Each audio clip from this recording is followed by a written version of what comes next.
Salut à tous et bienvenue sur la ferme du mineur. Aujourd'hui je vous montre comment miner avec son processeur du Raptorium, qui est une crypto-monnaie qui fait beaucoup parler d'elle en ce moment. Je vous invite à suivre ce tuto, à tout de suite.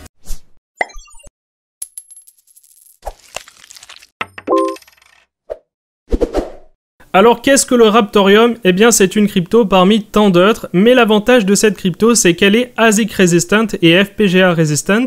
Et il y a une grosse particularité aussi à cette crypto, c'est qu'elle mine en utilisant le cache de niveau 3 de votre processeur. Et c'est pour ça que c'est plus intéressant de miner avec un processeur qu'avec un GPU. D'ailleurs, c'est beaucoup plus optimisé pour un processeur Ryzen. Les Ryzen sont beaucoup plus optis pour miner du Raptorium. Ou sinon, au niveau des perspectives d'avenir, le Raptorium, à l'instar de l'Ethereum, eh bien, souhaite créer des DApp, soit des tokens, sur sa plateforme, afin de créer un écosystème exactement comme c'est le cas sur l'Ethereum. Alors les récompenses sont actuellement de 20 Raptorium par bloc, et il y aura la totalité des Raptorium qui seront émis dans 24 ans, soit à peu près 297 pleines lunes.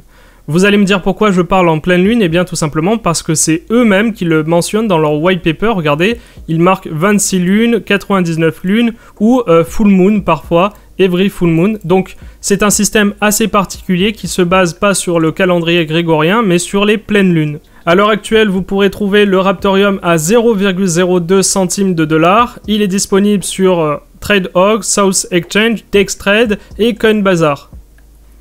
Alors ces exchanges ne sont pas encore connus ni réputés, et pour cause, le Raptorium c'est encore tout jeune. Concernant maintenant la rentabilité, eh bien moi avec un Ryzen 9, je suis à peu près à 3600 H par seconde. Ensuite je fais calculer. Alors par jour je serai donc à 2,96 €, par semaine à 15,12 €, et par mois je serai à peu près à 84 €. Alors évidemment ça ce sont des estimations brut, sans compter bien sûr les impôts et l'électricité derrière. Vous pouvez voir qu'il est actuellement classé à la 3729e place, ce qui est assez loin quand même pour une crypto qui fait beaucoup parler d'elle à l'heure actuelle. Alors trêve de blabla, je vais vous montrer maintenant comment miner du Raptorium. La première chose à faire évidemment, c'est d'obtenir une wallet. Si vous détenez un portefeuille Zelcore, eh bien le Raptorium est disponible aussi sur Zelcore. Vous allez en bas dans gérer les actifs, ensuite dans ajouter les actifs, et là, vous allez faire la recherche, tapez Raptorium. Voilà, il est juste là, RTM. Vous l'ajoutez. Ensuite, vous retournez sur votre portefeuille, juste ici. Vous allez dans Recevoir. Et là, vous copiez simplement l'adresse juste ici. Ou sinon, vous pouvez aussi télécharger la wallet officielle de Raptorium. Pour ça, vous allez en haut à droite sur le site de raptorium.com et vous allez sur Wallet tout simplement. Ici, vous allez télécharger la wallet sur le système Windows, si vous êtes sur Windows évidemment. Donc vous cliquez juste là sur Windows. Ensuite, vous lancez l'application en mode administrateur. Vous faites Next. Vous lui donnez un chemin d'accès. C'est vous qui choisissez à ce moment-là. Ensuite, vous l'installez. Vous faites Next et Finish. Là, vous choisissez soit le répertoire de données par défaut, soit vous donnez un chemin d'accès spécifique. Vous faites OK. Alors la première chose que vous allez devoir faire, c'est laisser la wallet se synchroniser avec le réseau. Ça risque de prendre un peu de temps, mais pas de souci, on peut déjà récupérer notre adresse. Vous allez maintenant dans Recevoir. Ici, vous allez faire Demander un paiement. Et là, vous allez obtenir votre adresse Raptorium. Vous cliquez juste là et vous faites copier-coller. Gardez cette adresse de côté, elle vous servira plus tard quand on va configurer notre mineur. Ensuite, on retourne sur le site et cette fois-ci, on va aller dans CPU Miner. Alors le site nous conseille déjà une pool qui s'appelle flockpool.com qui nous prend 0,25% de fee et c'est ce qu'on va faire, on va choisir cette pool.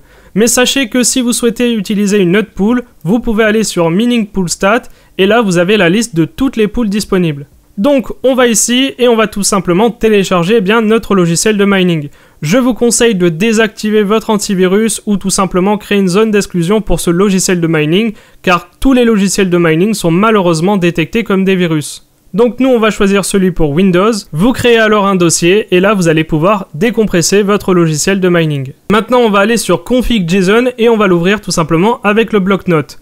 Alors s'il est détecté autrement, eh bien ne vous inquiétez pas, vous faites tout simplement clic droit et vous faites ouvrir avec et vous allez tout simplement sélectionner votre bloc-notes.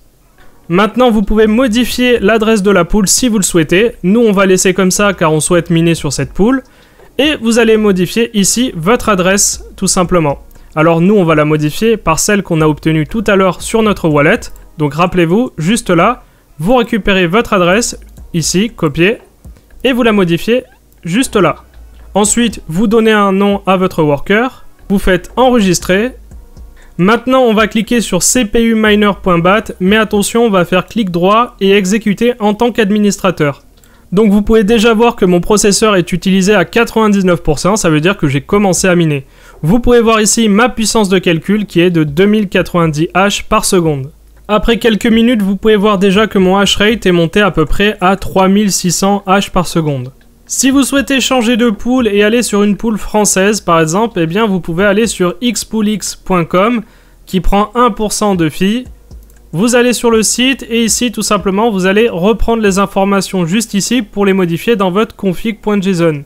Vous remplacez simplement l'adresse de Flockpool par celle de xpoolx. Et hop, ensuite vous faites enregistrer et vous relancez votre mineur. Voilà, la vidéo est maintenant terminée, j'espère que vous avez aimé. Si vous avez aimé, n'hésitez pas à nous mettre un like, n'hésitez pas à vous abonner, ça nous fait toujours plaisir et on se retrouve pour de prochaines vidéos. Ciao!